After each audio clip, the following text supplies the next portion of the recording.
I don't know, like, is maximum strength enough? Is it like, I mean, should I get the one with the aloe or not? I mean, I don't know. I mean, how anti-itch is it? I don't, you see these things and there's so many different products on here. You're just not sure if what is how maximum is maximum strength, I guess, is what I'm asking. Hi, everybody. Just dealing with something with a bug bite. Welcome, everybody, to our second ever quarantine comedy Zoom show. What's this called? I don't know. What are we doing in life? I don't know that either. But welcome to from wherever you are and whatever you're wearing. And a special shout out as I see the attendees going in right now. People showing up late. It's really an accomplishment to show up to something late in your living room. That's really above and beyond. But happy Father's Day to you. And it feels like a weird one. I've never understood why we do Mother's and Father's Day on a Sunday. If you really want to celebrate our mom and a dad, you have that on a school day. You have that on a school day, and you get free extended care. And you know what? Just maybe even just keep them all night. Let's do a 3 Monday through Wednesday Father's Day where they get to sleep at school. Remember school? There were simpler times back then. I want to give a special shout out also to my dad. Happy Father's Day to my dad, who I know is not watching because in his words, I don't know what a Zoom is. Yeah, I think that's what I would expect out of a 70-year-old. So Father's Day is very important to me, though, not only because I'm a dad, but because I was raised mostly by a single dad. And by raised, I mean like very loosely supervised.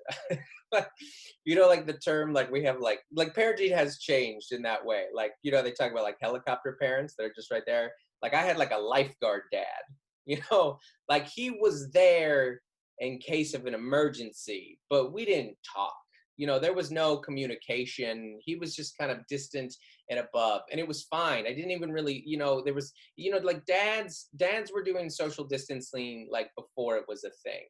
And I don't judge them for it at all. He was a good dad. I'm very thankful for him. He was very funny, or at least he thought he was very funny.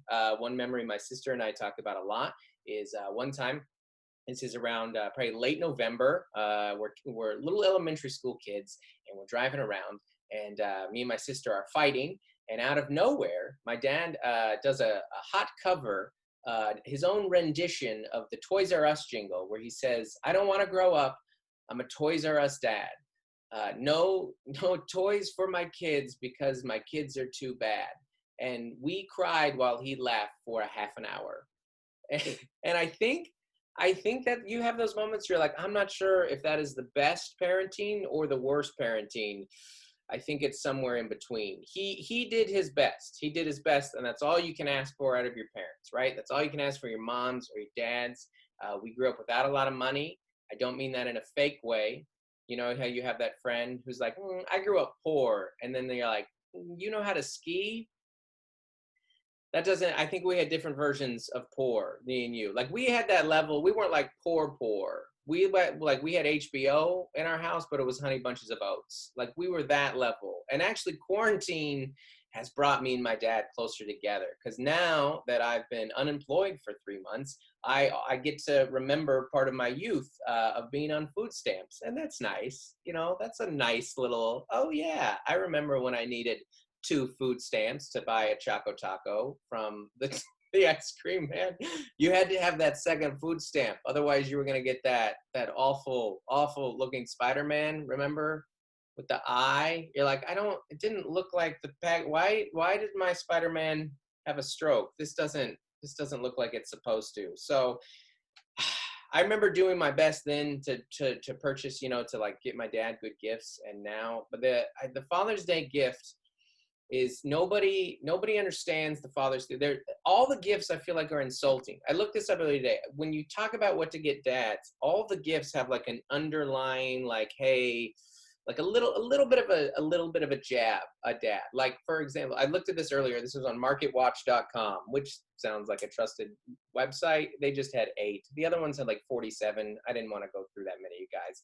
These are the 8 top Father's Day gifts. And when you think about them, they have just like there's a little insult to each of them. The number 8 thing to get for dads, most popular, is automotive accessories, which is hilarious because it's not like the car. It's not like Christmas, where they get the bow. It's just stuff to go in the car. Hey, you remember, Dad, how you got me like a new car for my 16th birthday? Well, I got you a new steering wheel cover, right?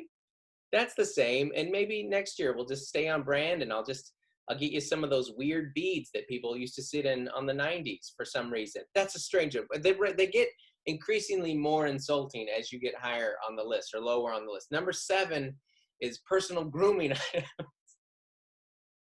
Body wash, shaving accessories. This is hilarious. Hey, Dad, you look and smell terrible. We're just hoping this year you could fix that. I mean, I know it doesn't bother you the way that you look. You're getting something to make your life better. Just try that. Try that next Mother's Day. Just get your wife some soap. Just get her some body wash and be like, honey, it's just I dare you next Mother's Day to get your wife or your mom a razor and some deodorants and see how that goes. I don't think you'll live till the Father's Day the next month. Number 6, this is on here, is golf equipment, not sporting equipment, golf, because everybody knows as dads get old, they can do like 2 physical things. They can like swim or golf. Those are the 2 options. And the golf thing is so funny because I don't know if you've ever golfed or been around or had someone in your household golf. It's not a quick thing. It takes so long. So your dad goes to work 5 days a week, maybe even 6, and the one day he's home, you're getting him something that encourages him to be gone that whole Saturday as well. Hey, Dad, we're just hoping you could be gone more. We would love, I know, no, it's important to you and it's important to me that you just be gone more. Oh, no, I know you don't like golf at all and never shown any interest in it whatsoever, but here's some new clubs. If you could leave, that would be fantastic. After that, after the golf is home improvement tools. This is number 5. Again, hey, Dad, in addition to you looking like crap, the house also looks pretty bad. Could you just fix some stuff? Could you imagine getting your mom or your wife like a vacuum for Mother's Day? You would never, but Dad, yeah, just go be in the garage. Dad, it's just, you're not around us, and it's if you could just fix some stuff, you know what, Dad, happy Father's Day. Here's some chores. Enjoy. Number 4 on that is gift cards, which is the ultimate surrender. Dad, we don't know. We don't understand you. We don't get the way that you are. We don't have no idea what to get you whatsoever. Just go buy yourself something. I don't know. I don't have to be there for it. Number 3, electronic accessories. Now, this is one that I have both experienced on both sides. It is nice, sure, to get like, that's a nice thing. Sometimes somebody gets you a tap, something like that. But I will tell you that there is a certain age where if you're going to buy that for your dad, if he's too old, you're going to be setting that up. So last year when I got my dad an Amazon Echo, that meant I gave him that, and then I gave the next 12 hours of my life to put together and assemble and set up next something that all he does is use to say, hey, turn on Bob Dylan. We didn't need that. It was not worth it right there. Number 2 is workout equipment, like Fitbits and weights. I cannot believe how blatantly insulting these are. Again, you would never buy your mom or your wife running shoes. You would never be like, Dad, this year, next year we're hoping that maybe we'll have a bigger celebration and a smaller dad. That would be wonderful. And then the number 1, after all of that, after we've cleaned up everything about you, is ties and like nice clothing. A tie. Hey, Dad, now that you don't look and smell like a goblin anymore, here's something to doll you up a little bit. It's like a She's All That, but for dads. I can't. Oh man. Someone next May, please take a video of you giving your wife or your mom a vacuum and deodorant for Mother's Day, and then also take some video in divorce court. You won't make it to summer, I promise. But we're all trying. We are all absolutely trying to love our dads and those who are us dads. We're trying to be the best dads that we can be. I know that about myself. There are things that I'm there are things that I bring to the table, and there are things that I'm no good at whatsoever. For example, I'm great at making up games. I'm so good at it. Now, a lot of those games involve me laying down. Yes, absolutely. And my kids have never beat me in Wake the Sleeping Gorilla, but it's a game nonetheless. And that's what my games do. I'm very good at distracting kids. And this is a gift. To distract your kids for a while, just to get them out of the house and out of your wife's hair, your other's hair, whoever it may be. This is a huge thing. Like, for example, on Easter, when I like to set out 20 eggs for each kid, but then tell them that there's 30 eggs. Guys, if you're not taking notes right now, this is the most valuable webinar in Zoom history right now. This is the best thing you're going to hear during quarantine. So you pass the time. There's different things that you bring to the table. Also, I like watching kid shows. I really do. I like to sit down with my cup of coffee and watch a kid show.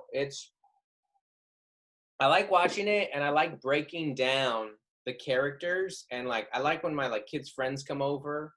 And I can tell what that kid is like based on who their favorite character is or what their favorite show is. There's some little children's psychology stuff in there. For example, my kid's favorite show is Paw Patrol. And if his or her friend comes over and they Chase is their favorite, the police officer, I'm like, well, your kid's a snitch. All right. Be careful what you say about that one. All right. But everybody's favorite character tells you a little bit about that kid. If they're really into Mario, for example, well, then your kid's going to have a hard time sharing the spotlight. And he's going to fall for a very reckless woman who just keeps getting kidnapped by being around all these dangerous men/lizards. What is Bowser? Dragon? Whatever he is. But, he's not going to be exactly a good girl that he falls for. Also, Jake and the Neverland Pirates. Well, that's an interesting one. If your kid's favorite show is the character that he really resonates is Jake from the Neverland Pirates, that means that your kid is going to justify stealing for the greater good. He's willing to commit a crime for the greater good. And I could probably make a joke about looting there, but I'm not going to. This isn't the show for that. This isn't. I don't know if I should say this, but I'm going to. Who's going to stop me? I don't know. I will, when all the the looting and stuff was happening, I was even thinking I couldn't even not watch that as a dad with a mind, I was thinking about it as a dad, because as I saw some stores, getting broken into and stuff getting stolen, immediately my thought was man, you guys should if you're going to loot somewhere, you need to loot a Nordstrom, because they have a great return policy. You don't even have to have a receipt. If you get in late and, and the shoes are too big, you didn't get the size that you wanted, you can turn that into cash. They have a great return policy. Weren't we talking about cartoon characters? It's hard to say. Another one, very popular, is Buzz Lightyear. If your kid's favorite character is Buzz Lightyear, then they are going to have a delusional level of self-confidence. They're going to think they can do anything, even if that's totally grounded in nothing. For example, maybe be a stand-up comedian. That's a good one. Ariel. Ooh, watch out. Well, you can't be that excited if your daughter's or your son's favorite character is the Little Mermaid, because that means no matter how great of a parent you are and how great of a life you provide them, that they're going to throw it all away just for some guy. I'm sorry, you did your best, and she's going to blame you for it as well. The one that I think is the most telling is if your son's or daughter's, your kid's favorite character is Caillou, and if your kid's favorite character is Caillou, then I hope that your kid really likes themselves, because nobody else will. I can't. That's a level of torture. It's inhumane that they put that on TV. I can't. Caillou should be and all the stuff that's going on with police reform right now. They need to also take away Caillou. It's inhumane. Why do I keep doing this? I keep going from cartoons to serious issues. This is a delicate balance right now. So there are certain things I know that I bring to the table as a dad, but I also have things that I'm terrible at. I'm incredibly forgetful. I forget stuff and I'm not even that busy. I'm not like a guy who's got a million things going all the time. I'm just forgetful. I can't remember names to save my life. I need, like the app, the Shazam that tells you what song. I need that for faces. I need just to be able to put that in somebody's face or just low key and then be like, Kyle, thank you.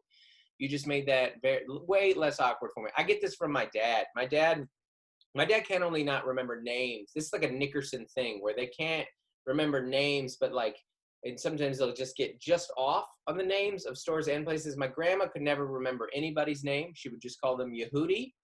She would go, Yehudi. And so we named our cat that naturally. And, but my dad can never remember the names of stores. A couple highlights, of course, were linens and things. He called linens and stuff. Mervyn's, he called Merlin's, which honestly, I think is probably an upgrade. But I can't remember names. Somebody gave me this trick once on how to remember names. And they said, hey, the way that you can remember somebody's name is you should come up with an adjective that describes that person that alliterates with their first name. So the letters that starts of the adjective starts with the same letter as their first name. So there'd be like a tall Tom or a dorky Dustin. And I realized in this moment, I am a terrible judgmental human being because every adjective I had was so mean. That's how I remembered people. Hey, we're going to hang out with Sarah this week. Sarah, Snaggletooth Sarah. Oh, I don't know about that. The only way that I can remember names is if I get a story. This is the best. This is what I've learned. I do this with my kids' friends. I learn this, but even then I can sometimes get it wrong. I know this because if it's a unique name, I won't necessarily remember it unless I get the story.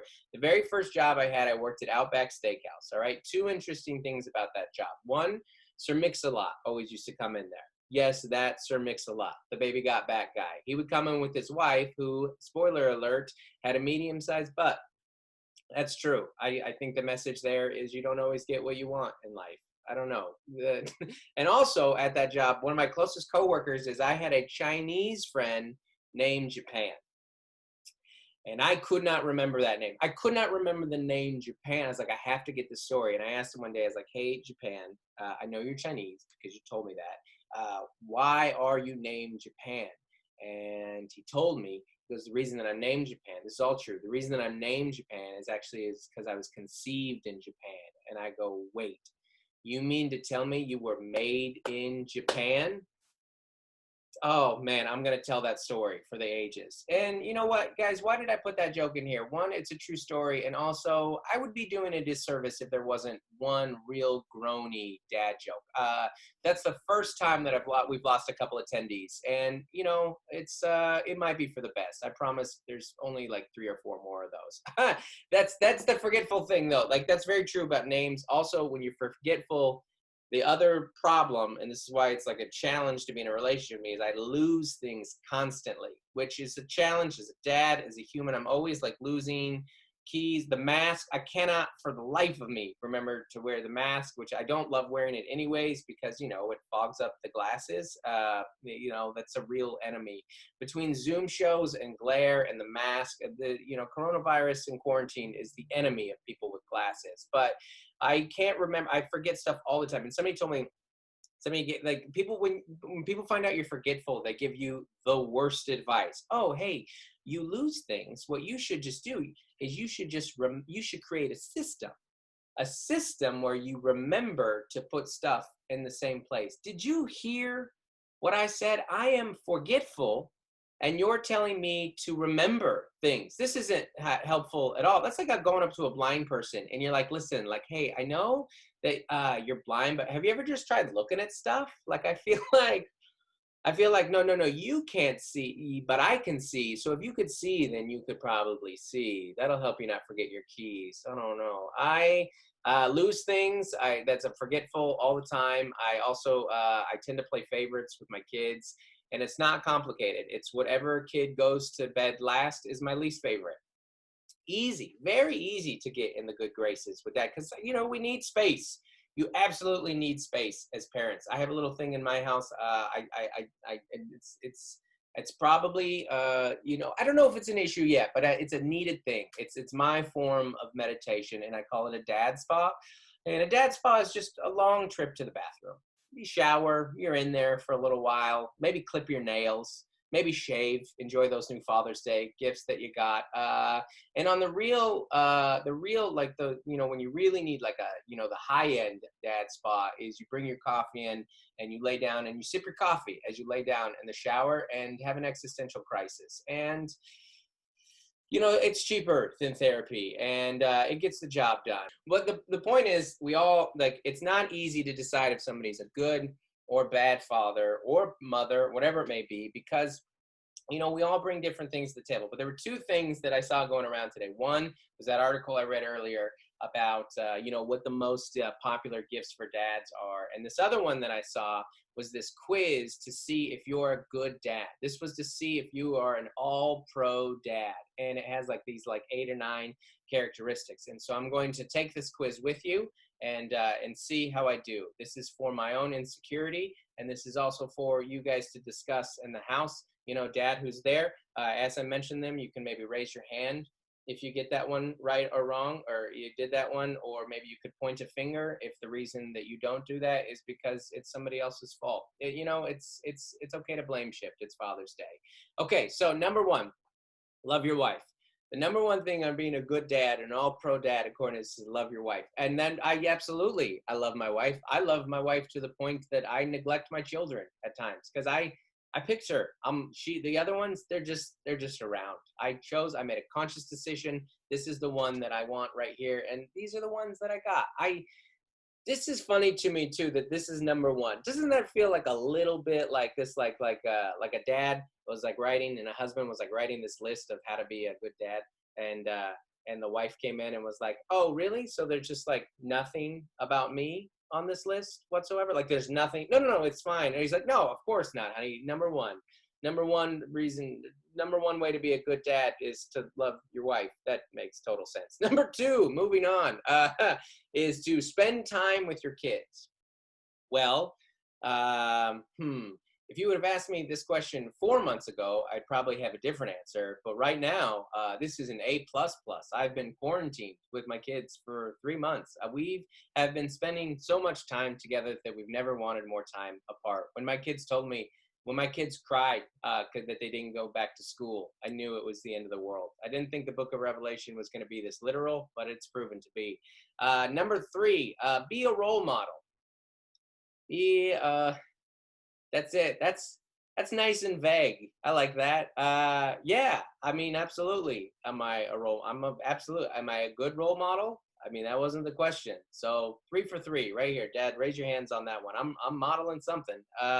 Number 4, understand and enjoy your kids. Those 2 different things. This calls into question the whole list to me.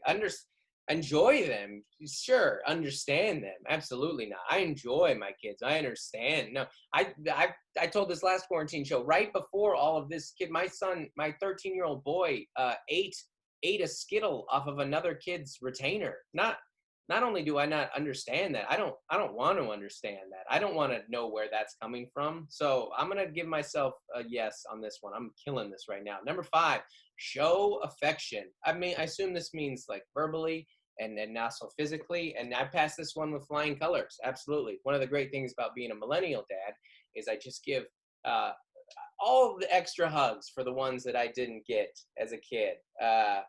Okay, that got more personal than I wanted it to. Number 6, provide for your family. This is good. This is a lot like the be a role model. This is a really nice, vague question that therefore I pass. Absolutely. I provide lots of things for my family. I provide laughter. I provide a very in-depth knowledge of the In-N-Out secret menu. I provide that. I provide a lot of X-Men comics that just I happen to have already. As long as we're not getting too specific about the things that I provide, absolutely, I provide. Dads, I'm really giving this a curve here, so I'm working this into our favor here. Number 7, eat together. Okay, so this is probably like family meals and stuff. Yeah, this is an important. Uh, I think what people talk about the importance of eating together. There's like a Norman Rockwell painting, like this picturesque moment, and then there's reality. Yes, our family eats together, and we pray, and we catch up, and we have some good times as we eat there. But it's not always this amazing, cherished time. It's I eat my food, and they pick at their food, and then I make them eat whatever's on their food on their plate that I don't want to eat. And then I yell at them if they start to critique their mom's cooking, even if maybe that meal needs some critique. I don't. What I'm saying is, yes, we eat together, and maybe it's not what that they're describing here, but absolutely. Let's move on to the next one. In case my wife is watching that, she's a wonderful cook. I'm very grateful. Number 8, discipline with a gentle spirit. You knew there was going to be one on discipline. You knew, even as I click this, there's going to be one on discipline. Discipline with a gentle spirit. Okay, assuming I'm reading into this, and I assume this means when your kid acts up in some way or misbehaves or does something they're not supposed to do, that you gently correct them with respect, and you show them dignity. And yes, I have done that at least a few times. Every time, absolutely. At least a few times. You didn't say I had to do it every time, but I have disciplined with a gentle spirit. Absolutely. At least once. And then lastly, realize that you are a father forever. Yeah, that's one of the things that, I think that I hear people talk about all the time, like, oh man, my kids are growing up, like, oh, it's so sad. I can't wait for my kids to leave the house. I make all these sacrifices, all based on the fact I have cats. I didn't want cats. I got cats because they wanted to get. I got a cat, and I tried to time its life with when my youngest will move out of the house. Like, I Googled cat ages, and I was like, all right, it should die around my youngest's graduation day. And then you are a father forever. Absolutely. I can't wait till they're old and grown and they've left and they have their own income, and I don't have to buy my own Father's Day presents anymore. This is it. I crushed this test 100%. This is the best test score this house has seen in a long time. I'm feeling pretty good about myself right now. I will. Quarantine has been very challenging for parents and for dads, and people in general, because some of the things that we love so much are like, they're not around. Like, we usually do like a big road trip, and we're trying to figure that out. I love road trips because it's nice to go get mad at your kids in different locations. It's nice to spit that. I'm always so stressed too, because what are the jobs, and what that list doesn't talk about, like I want to make a real list on there about what it actually means to like be a good dad. Like, one of them is, how much can you carry? Huh?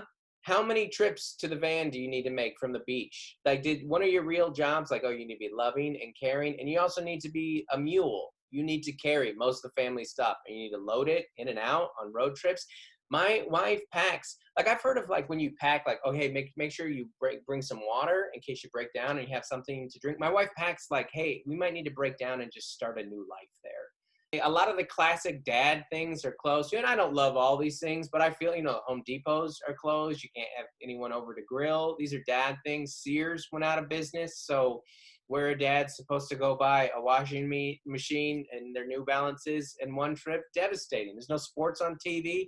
I like sports. Like, they eased it. Golf came back. Golf was like the first sport back. And like, when you're missing sports on TV and golf comes back, it's a little bit like when your kid says they're hungry and you offer them a banana and you're like, okay, I wasn't that hungry.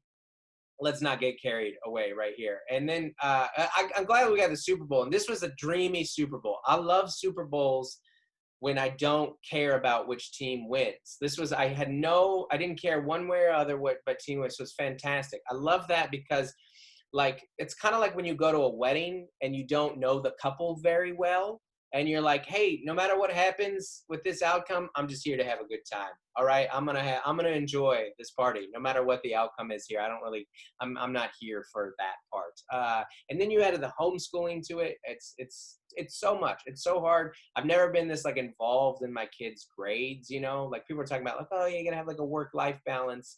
No, under quarantine, there's no work-life balance. It's like sometimes you're a kindergartner on a seesaw with a sixth grader. All right, there's no balance here. You're just getting shot up into the air. I'm trying to like also teach them life lessons. You know, one of the things that you're always trying to teach to your kids is gratefulness for the things they have, not always comparing to other people. And we were driving through our neighborhood, and, you know, with all the little signs for the graduating seniors. We had one right down our house, right down the road from us. It's for the valedictorian, you know, class of 2020 valedictorian, and it wasn't that nice of a house. And that's what I told my kids, is like, see, you don't need, look at that. If anything, I'm helping you by not having that nice of a house. And my daughter was like, oh, could I be a valedictorian? I was like, yeah. I mean, you might need to learn how to spell valedictorian first, but that's one of those jokes that I don't know if you guys liked it or not, and I never will. Everything has changed so rapidly. Like my work, I'm supposed to travel for late. We were supposed to be in Arizona last week. I was supposed to be doing some shows out there, but we canceled because like there was big spikes, and Arizona was doing that thing. Arizona was kind of treating COVID like I treat my lawn. They're like, well, you know, the heat will probably kill it, so I guess we'll just do nothing at all. And I get it. I understand. I won't get into politics on this. Again, just get on my Instagram. Like, I understand why people like don't want to wear masks. You know, I get it. You know, it's the freedom things. They don't want to cover their cheeks, and I get it, because I don't. But I would rather do that than wear a hospital gown and not be able to cover those cheeks. Dad, I told you there was another dad joke coming. That's a dad joke with a little bit of a political angle, if you think so. I don't know. You know what the best thing about the mask is? Like, it's hard to get your kids to wear masks, but it's the first time that I've been able to convince my 13-year-old how bad his breath smells. Yeah. Isn't that nice? Isn't that just a little silver lining of quarantine right now? Ends up, yeah, you could brush more than every third day. I think so. It was either that or waiting till girls got on your radar, but the mask solved me this issue earlier. I can't.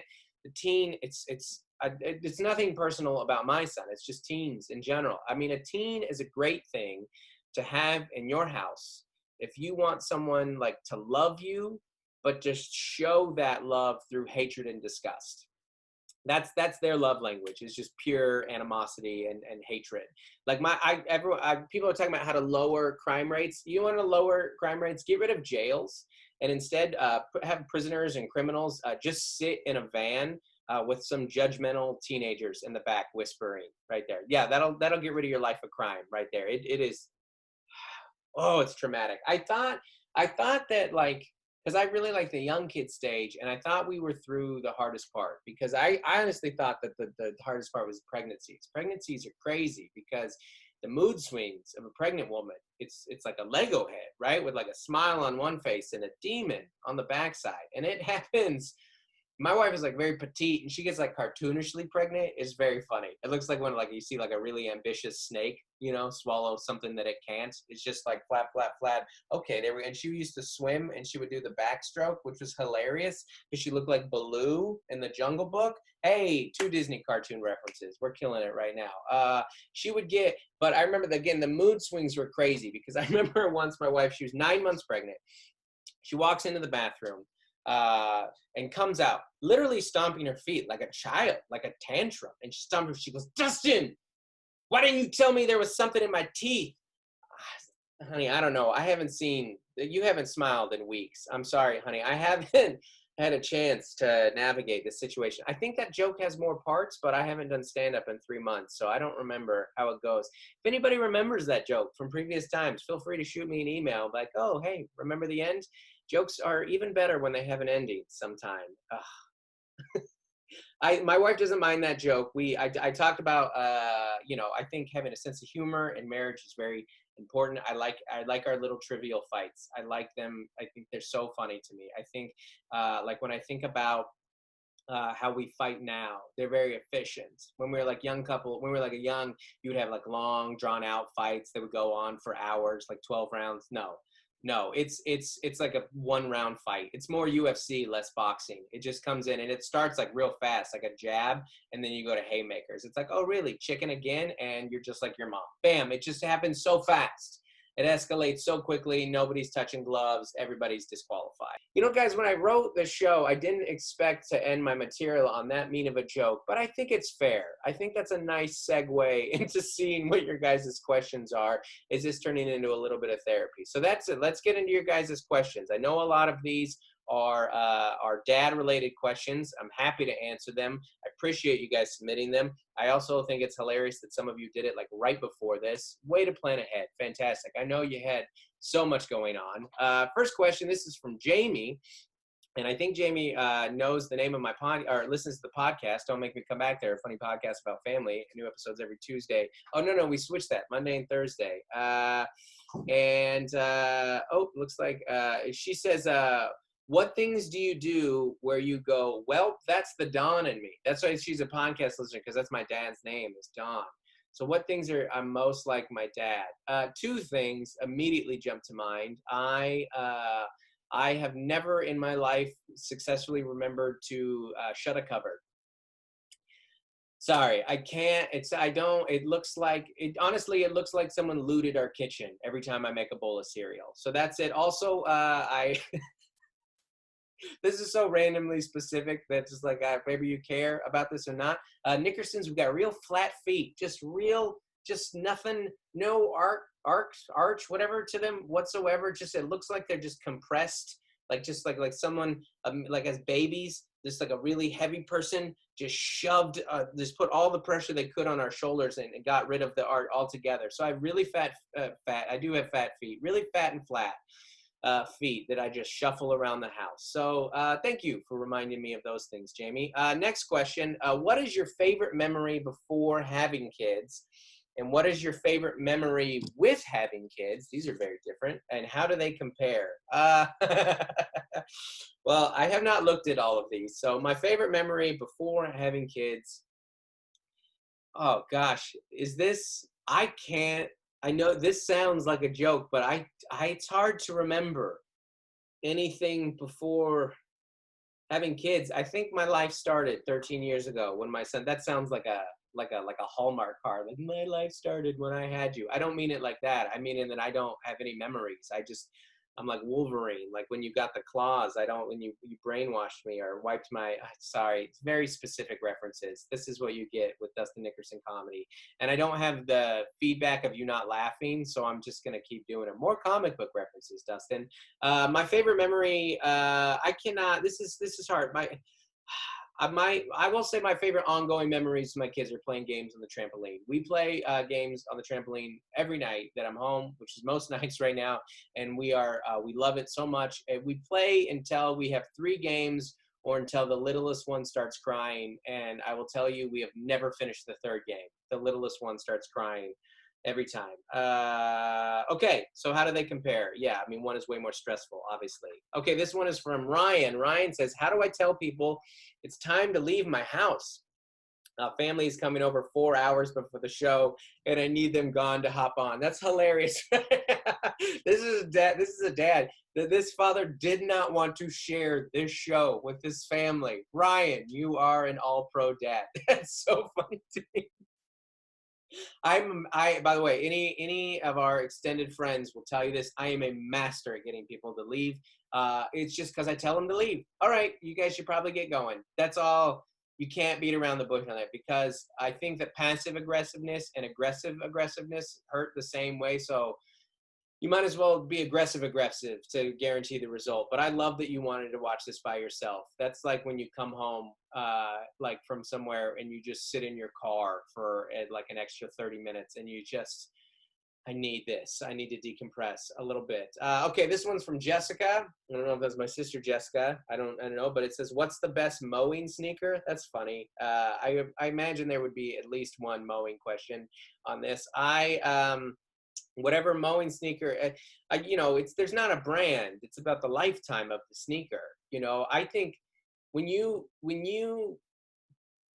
take a shoe and you make it your mowing shoe, it's like an honor. It's an honor to that shoe. I mean, I know it doesn't seem like it because they're going to turn green, but you're just telling that shoe, I love you. You're comfortable. I don't want to get rid of you yet. I want you to be a part of my life still.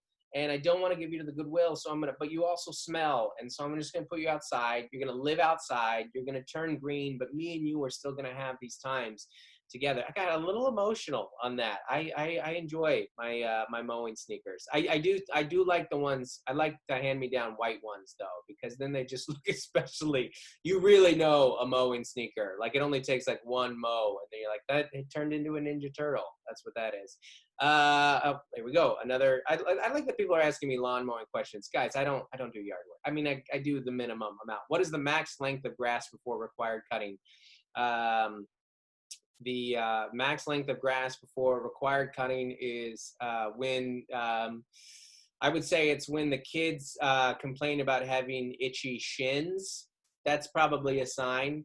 And even if they say itchy knees, then it's gone too long. You know, like if you've lost a cat, that's probably another sign that you've lost, or if you've lost a kid, even more so. It's if you got to take the mower out there and go, oh, honey, I shrunk the kids. Again, wonderful specific references. This is what I bring to the table. Next question. This is from Alyssa.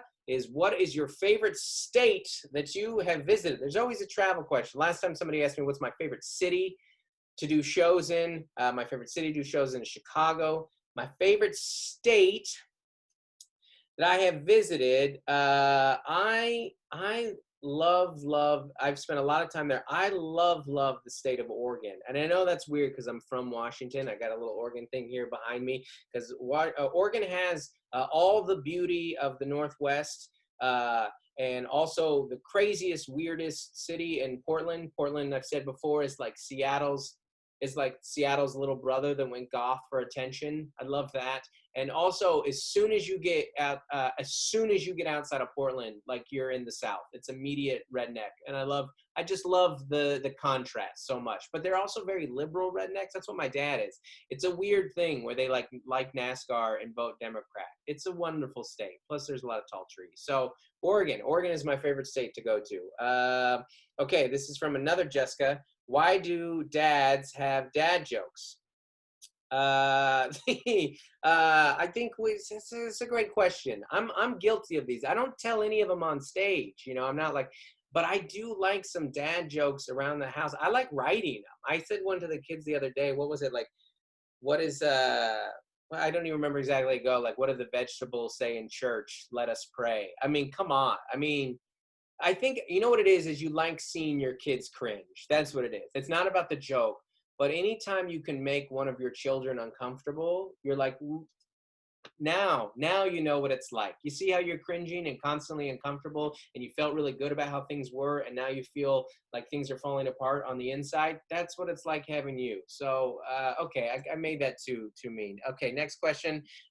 Favorite team to use? Oh, someone just sent this now. Favorite team to use on Blades of Steel. I love the shirt, one of the best NES games. The New York Rangers, baby. Such specific references. I think I got this at oldschoolshirts.com. They didn't pay for that, so don't go buy those shirts yet. Wait till they sponsor the podcast. Okay, next question. As a former Seattleite, what do you think would be the best thing about living in the Seattle Chop Zone? I think this is about Chaz, right? This is great. So you know, people know I lived in Seattle for 27 years and very much a Seattleite, love it. You know, got the Sub Pop poster behind me, big Seattle guy. And Seattle's so funny. Like, I felt like most of the crazy protests and riots and stuff were done. Like, the protests were still happening, but like the looting and the riots or stuff was done. And then Seattle comes in like, no, we're going to show you how to do it. Remember WTO? This is WTO on steroid. And somebody texted me, he's like, yo, have you heard about this? They've taken over like 6 blocks. And immediately I was like, that's in Capitol Hill. I know that's in Capitol Hill. I think, I don't know. I don't know what's the best part about it. I don't know if I have no idea if it's how dangerous it is. I haven't read it. I've heard it depends who you talk to. But to me, it sounds like a bunch of adults playing Fort. And I loved playing Fort. So that sounds really great. I think you just need to learn. I don't think it's like a sleepover fort. I think it's a fort you make during the day and you leave at night.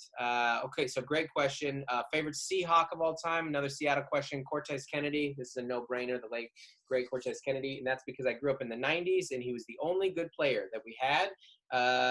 Okay, next question. This is from Dawson. Dawson says, would you rather eat a strict vegan diet for the rest of your life or move to Spokane, Washington?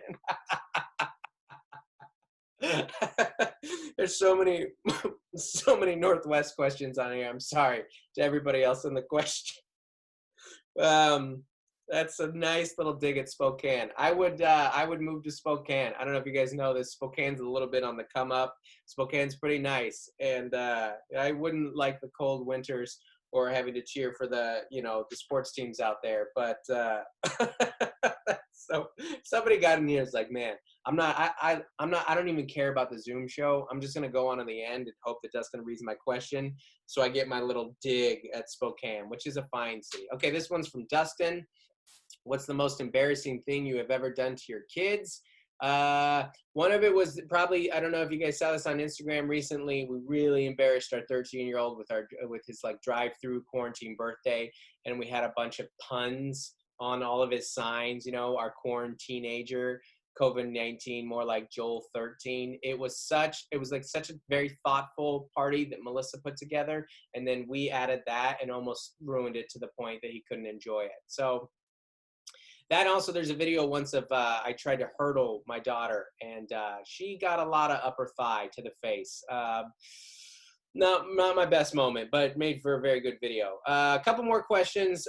This is from Rachel. What should I do if I completely screwed up at giving a good Father's Day gift to my husband?